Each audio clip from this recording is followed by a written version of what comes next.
the various kinds of this thing estimation methods which is being used. So there are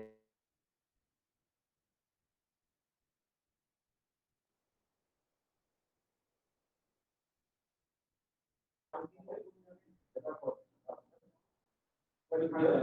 so the equation for effort was A1 into KLOC to the power A1 into KLOC to the power A2 PM, and time of development was B1 into effort to the power B2, and it was computed in months. Okay, so this graph we have seen yesterday. What was this graph? It means that different people are working in a project. So maybe at this point of time, there were many people who were working in the project. But as time went by, many people left, or maybe they were given a particular task, they finished the task and they went out of the system. Okay, so in that way, the whole thing was this graph represents. Okay, so there may be many people working, like at this peak portion, there were so many people working. Okay, so maybe at this point, you can say development and design was carrying out on a parallel scale. So that is the reason this is at its peak. Okay.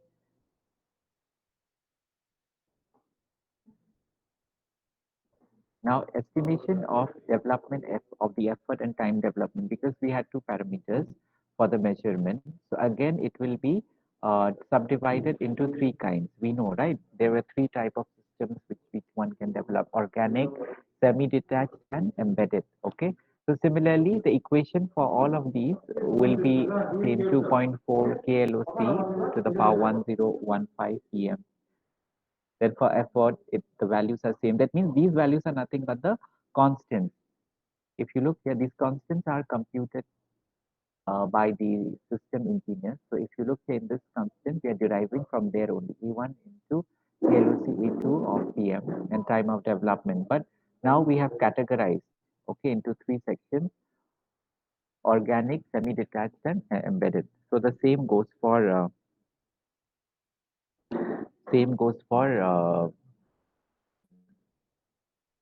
I mean to say for time of development also. Okay. So that's how. So these values are fixed, so we cannot help it, but we need to remember the values because they are constant. Okay. Now, similarly, the time of development also again. See, these the effort is dependent on kilo lines of code, whereas the development of time is directly dependent on the effort. Okay, so that is found while the coding process is going on. Effort based versus product size. Okay, so if suppose someone asks us that what is the effort being put in. Okay, so if you look here, if a system to be built is organic, like application based, web database, or website, then you can see that the size is for the similar size, the effort is much lesser. Semi-detached one, okay, if it is utility based, then in that case, depending upon the length of the system to be developed, okay, the effort is slightly higher. But for the ones which are embedded, which are interacting at the hardware level, their effort is the maximum. Okay. So this is effort versus product size. Okay. So from this the graph, basically we are being able that what is the effort being used for in terms of the size of the uh, project. Okay.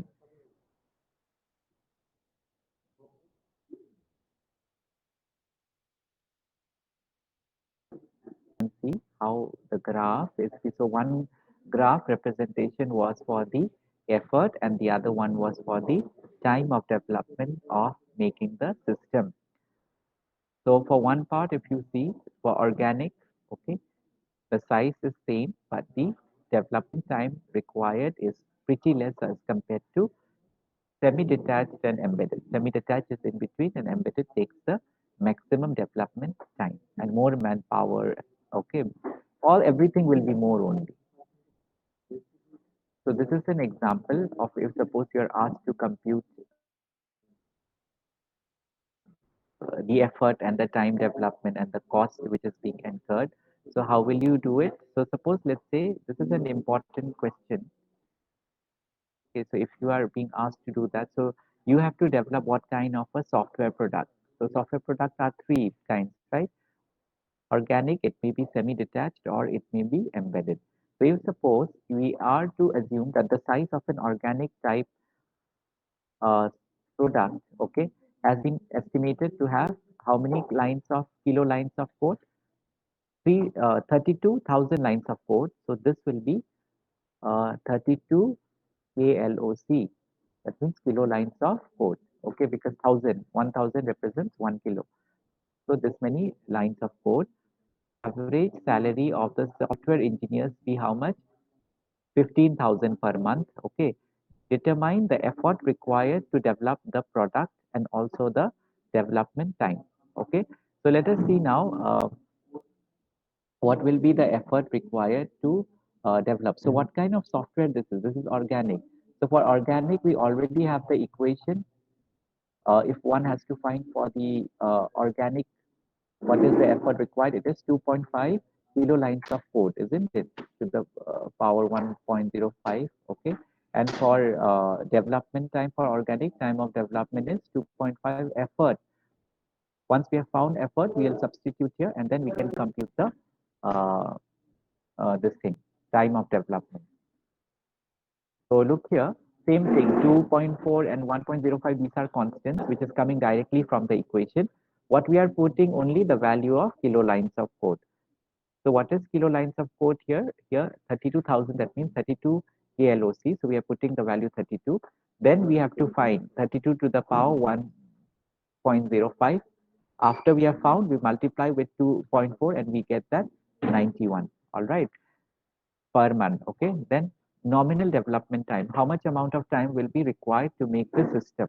So again, what we have to do. So development time, what was the equation? 2.5 into effort to the power 0.38. The 2.5 and 0.38 were the proven constants. So those are fixed values. We cannot change. But effort value we have already computed. So what is effort value here? 91. So we will find the value of 91 to the power 0.38. Okay, and with that value, we will multiply with what? 2.5. So how much we get? 14, and it is expressed in months. Okay, development time is expressed in months. Will be 1 year, 2 months. That is 14 months. Okay. So if suppose someone asks how much cost will be incurred in doing this, so per month salary, since they are paying 15,000, so for 14,000 for that particular project to develop, the company has to give how much amount of money to the developer? 2,10,000. So this is how basically lines, I mean to say the effort, the development and the cost of a particular project is found out basically in a real-time environment. That was basically about basic COCOMO model. So let us see next is the intermediate COCOMO model. Okay. So in the basic COCOMO model, the main focus was on the effort and development time. Okay. Was mostly considered to be the metric for measuring the size of the product. Okay, but many other parameters also are there which was not taken into account in case of basic COCOMO model. Also another thing in case of intermediate COCOMO model is that whatever the things which was there in basic COCOMO model, it refines it.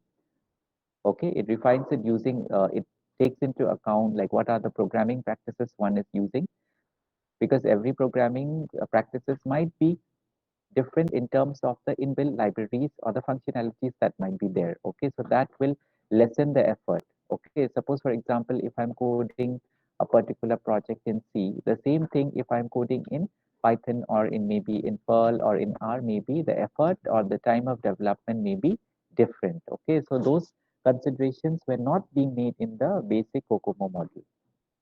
Okay. Then second thing is that the reliability of the system was not taken into account in case of basic COCOMO model, but that is being covered in intermediate COCOMO model. So in intermediate COCOMO model, the Boehm who actually brought this COCOMO model concept, he give 15 more different parameters, okay, for a particular project, so that one can know like what are the other supporting factors can be there, which might be very crucial for the development of the particular system. So what are those various attributes he said? So product, okay. So whenever we are talking about a software product, so one has to take into account the inbuilt complexities that might be there with the product, how much reliable will be the requirement, okay, of the product, who will be the beneficiaries, okay. So these things were not taken into account in case of basic COCOMO model. Then another thing is the system where we are working, we will be developing the product. So what will be the execution speed required, the memory storage space, okay, processing unit speed. So all these things also are there. Who are the people, like who the human resources basically who will be working on the system? Are they skilled or not? Do they have a bit of experience to work on this kind of project? Okay. Do they have the analytical ability to approach to a particular problem? So all these things was basically taken into account in intermediate COCOMO model. Then also the development environment, okay, in what kind of platform they would be developing. Okay, so these things were basically added in the intermediate COCOMO model. Then uh, intermediate COCOMO model worked well because it added few more parameters, but still certain things were still there.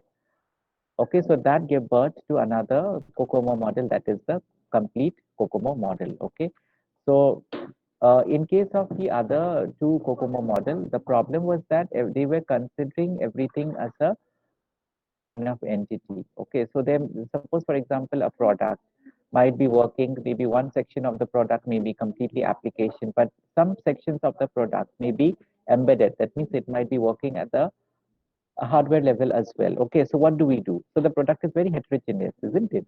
So in this situation, basic and intermediate COCOMO model could not exactly give the exact estimation of the of the product. All right. So to overcome these kind of situations, what happened was complete COCOMO model was brought in by Boehm. Okay. So like for example, they have said here, like some systems may have subsystems which may be a mixture of organic, semi-detached, and embedded. Okay. Then in that case, uh, basic and intermediate COCOMO model could not uh, be feasible, okay, for estimating the project size. Okay. So if that becomes a challenge, then what happens is reliability becomes a big concern. Okay. The following development project can be considered as a part of the complete COCOMO model. So if you have, suppose, a distributed management information system, okay, where you have a product, but that product is distributed or split up at various several offices across the country. Okay, so what will happen? They may every distribution may have a different database. It may have a different approach towards the GUI and also how the communication is being done, isn't it? So in this kind of situation, complete COCOMO model basically will be the right choice for estimating the size of the project. So this I can give an assignment.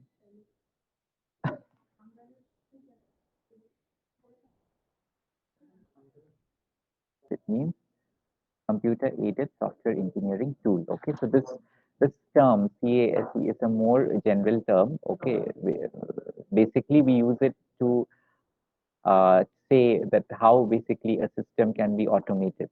Okay, so in more specialized thing, what we can say is that it can be any kind of a tool or a platform, okay, where using these tools, basically we try to make any system which will help us in developing a system.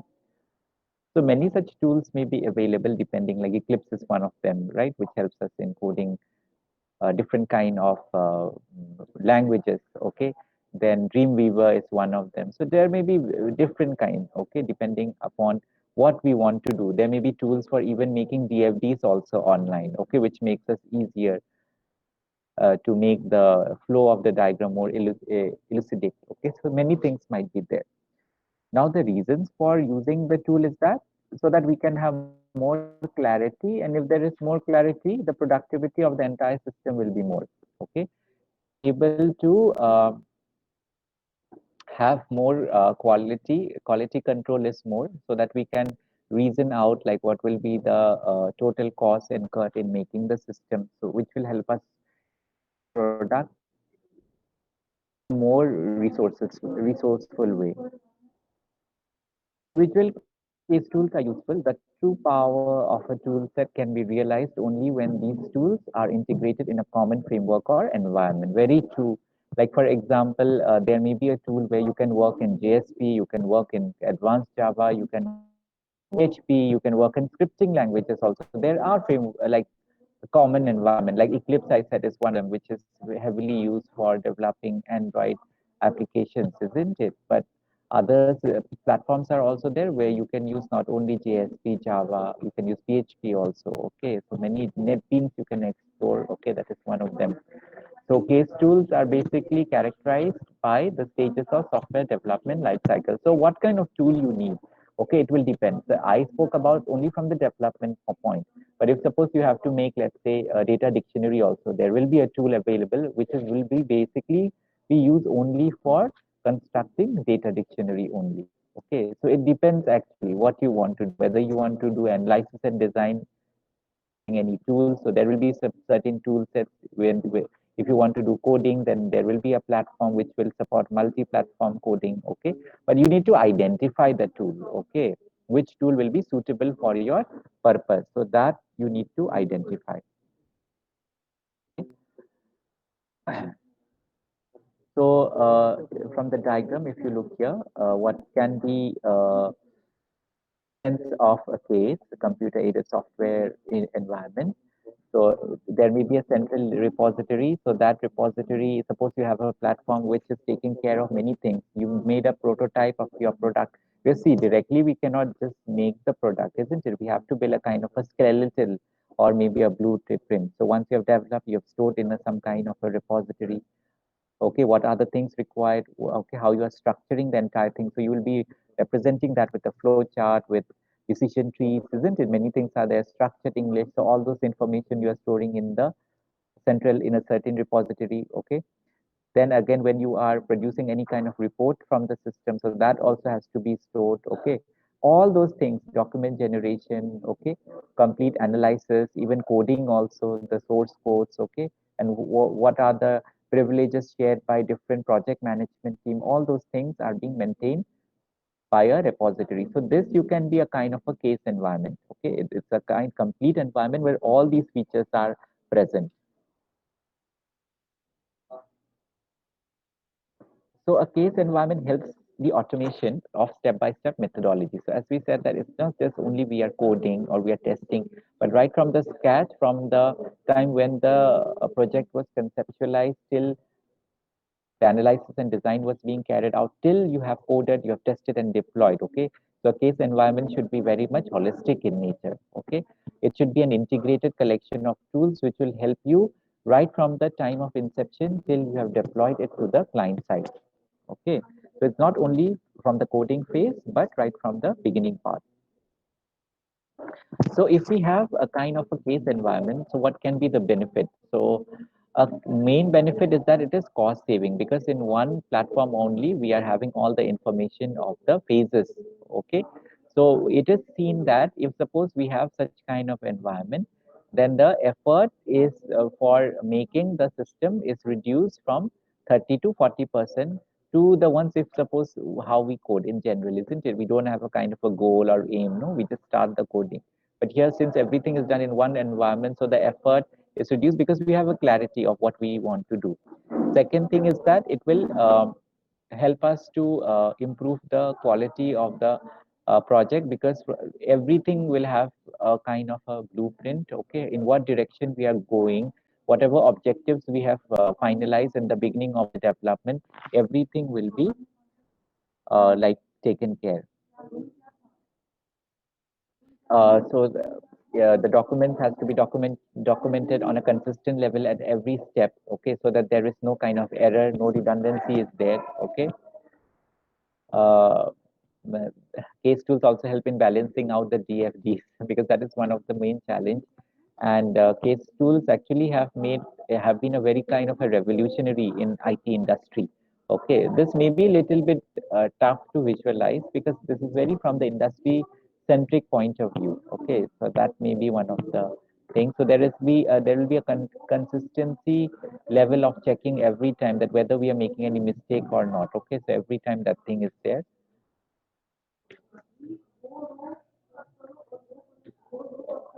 So this I will talk tomorrow because so much of theory. Okay, so with this, with case, I think two more class and then theory I'm done with SC completely.